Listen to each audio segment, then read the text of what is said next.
Well, it's a pre-election budget, isn't it? I mean, it's debt and deficit. It's no path out of that. The PM's up this morning saying, well, we're in the middle of a pandemic, but you're going to tell me if there was an election coming up in the next 12 months, you'd have the same budget? I don't think so. But, you know, you got people saying it's a socialist budget or a Labor budget.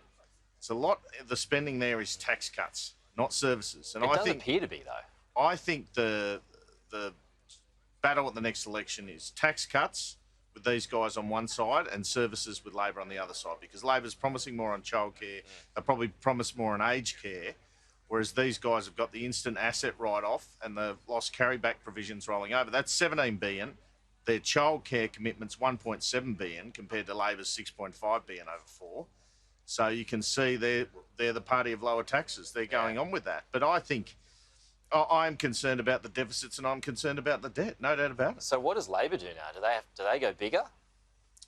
Well, that's the battle for them. But having said that, really, I think it's a political situation where you can get away with a $70 billion deficit instead of a $50 billion one. Yeah. What does it matter? No. The other point about it, Pete, is the whole paradigm's changed now, right? So debt's okay now, apparently. Well, everyone's in it.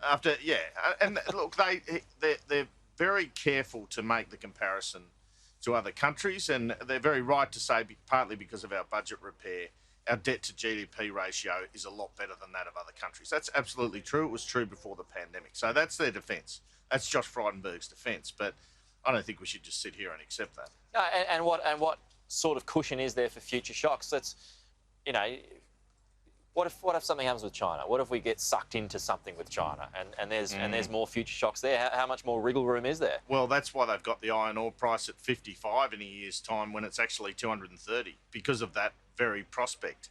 The other big potential shock, a minister in there warned me when I was sort of saying they should do JobKeeper last year, that the Spanish flu's second wave was worse than the first. So there is a concern, even with vaccination, that the international border reopenings will cause a bit of chaos. So that's probably the most likely shock in 2 or 3 years' time. Yeah. A second wave of the pandemic. That far away. Yeah. So you're right. You know, you need to leave yourself a bit of space for that. They're saying in the budget papers they can borrow another $1 trillion, but we don't want to be in that situation. No, I mean, Ross Greenwood just said, I said, when can this be paid off? It's never going to be paid off. Yeah, let's just call it how it is. It's never going to be paid off. Yeah, which is the same situation as other countries. We've tried to be a bit different. Also, just to say we're in the middle of a pandemic, are we? I can shake hands with everyone here. Look, I know technically we are. I know we get a couple of cases and everyone panics and everything shuts down, but we're shut off to the rest of the world at the moment. We're not in the emergency stage. Now's the time for a little bit of budget repair. Not too much. Yeah. You still want to stimulate the economy. But, yeah, I mean, I don't know. I thought it was a very unliberal budget, But do you think, when they say, and of course these assumptions are assumptions and they can change, when they say middle of next year for international borders reopening, I mean, that'd have to be greeted with a healthy dose of scepticism, wouldn't it? Yeah, absolutely. But then again, they've so underestimated the iron ore price that it balances itself out. That's kind of my view on it. So I don't mind those particular assumptions. They're almost more aspirations than assumptions. Yeah. I think that would be a good situation. And I think the conservatism on the iron ore price, I let the other thing through. And I know we've spoken about this, and the government has reminded everyone that the Australian economy is in pretty good shape. That's worth remembering at the end of the day, isn't it? We're in pretty good shape.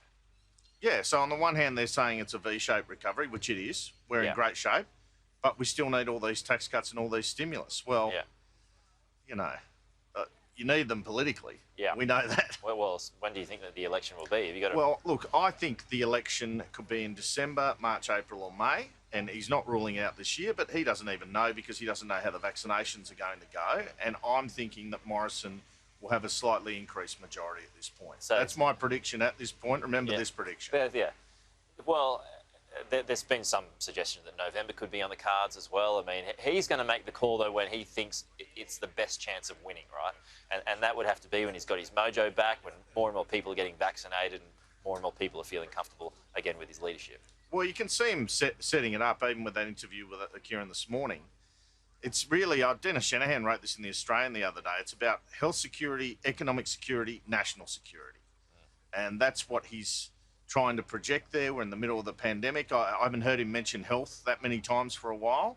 We've looked after people's health better than Labor can, looked after the economy, and saying China's still sort of a threat. He was hinting at that. So that's what he's going to campaign on. All right, Andrew Clennell, our political editor, as always, good to chat. We'll talk to you again soon.